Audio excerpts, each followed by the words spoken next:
So our U.S. forces guys, we were finally able to win out in February of 1943, and so this was a big victory because one, it was in question if we were going to win, and then two, the Japanese really put a lot of resources into winning this battle, and so after this point, the Japanese are really going to be on the run. So they gave us a good fight, and it was definitely in doubt, but eventually this really kind of wore them down. And then, guys, another major battle in the Pacific, Battle of Iwo Jima. You guys probably heard of this, or at least if you saw the famous statue or picture, the soldiers putting up the U.S. flag. So that was the Battle of Iwo Jima. And so this happened during the spring of 1945, so kind of early spring, so late February into March. Um, and this was some of the more vicious fighting of the Pacific theater. So this was part of the inner circle of the Japanese defenses. And so the closer kind of you got to Japan, the harsher the fighting. And so these soldiers for Japan, they were giving everything they could to keep us from advancing closer to Japan. And so this would often end up uh, where the Japanese, they were dug into caves and things like that, and the U.S. forces are coming in with flamethrowers because they would not surrender. They're throwing in grenades. They're coming in with flamethrowers um, to get these people out, because once we took the island, these defenders, they would still not surrender. So they were hiding. They'd come up through tunnels and surprise attack forces. So it was very brutal fighting. U.S. is going to eventually take control of the island in March of 1945, but it was a heavy cost. We had a lot of casualties. The Japanese actually had roughly 18,000 casualties on Iwo Jima. So, like I said, they would rather die than give up this island. Okay, and so it was an important victory for us. Some people question whether it had to be done, which is unfortunate because, like I said, we did lose a lot of American lives in securing this island. But it was pivotal, guys, in providing a bomber base that was well within range of Japan. So we already had some bases that could reach Japan, but they were on the outer edge, so there was very little room for um, mistakes. Okay, so you had a very small margin for error.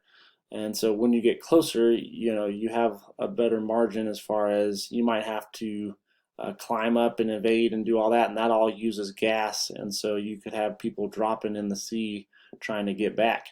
So this is much closer, and also served one of its purposes was for pilots, bombers to make emergency landings. You had hundreds and hundreds of flights, flight runs to bomb Japan once we were in range, and so this did save American lives. I'd like to think that this saved a lot of American lives as well. Okay, but very well-known historic battle there. And so as we're getting closer to Japan, obviously the thinking is, okay, we're going to win the war. We need to get them to surrender. We'd already said, hey, these are conditions for surrender. They refused them. So they're called the Potsdam Accords, and they refused. And so we said, okay, unconditional surrender. We're going to make you surrender, and it's not going to be on your terms. It's going to be on our terms. And so the thinking was, traditionally that means you're going to have to go in and invade Japan, guys.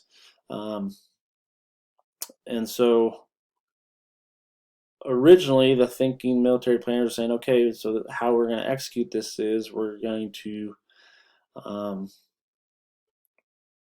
have about 500,000 Allied casualties. We're going to have about 500,000 soldiers die to take the Japanese islands.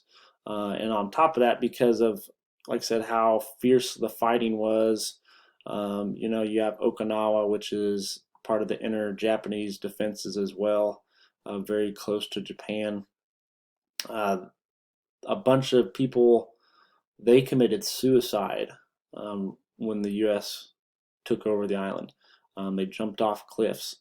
And so there was a concern that you could see upwards of 5 million, and that's on the low end, 5 million Japanese casualties in order to take Japan as well, just because they were so obstinate in their defense of their country, that they were not going to give in.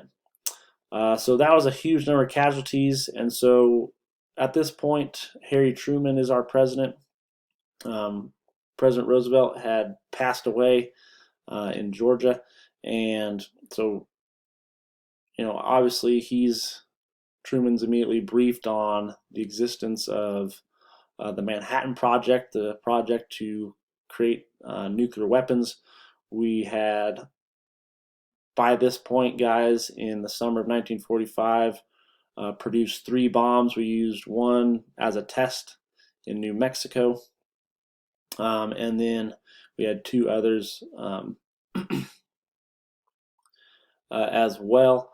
And so the choice for him was, okay, do I use these big, new, powerful weapons to try and force Japan to surrender, or do I, risk these lives for a traditional um, invasion of Japan? Okay, and so ultimately, President Truman decided to use the bombs. Um, so August 6, 1945, a B-29 bomber called the Enola Gay took off from the Mariana Islands and dropped an atomic bomb on the Japanese city of Hiroshima. It um, oh, roughly killed roughly 400,000 people by the end of the year. Okay, so initially it killed roughly 100,000 people, but you had all these other people die because of radiation exposure later on. And so that was roughly attributed to those casualties. Uh, the Japanese still did not surrender. Part of it was they were kind of like, whoa, what just hit us? And so Truman risked the second bomb. We had no more bombs after this, and said, okay, let's nuke them again. So August 9th, 1945, second atomic bomb was dropped on the city of Nagasaki, Japan. There were fewer casualties there, roughly 70,000 casualties. So this is more of an industrial city than a high populated city, which that's another kind of question. Okay, do you go after populations, strategic bombing, or not, especially with nuclear weapons? Okay, but he decided to do that. That forced the Japanese to say, okay, enough is enough. The emperor said, okay, we're going to surrender.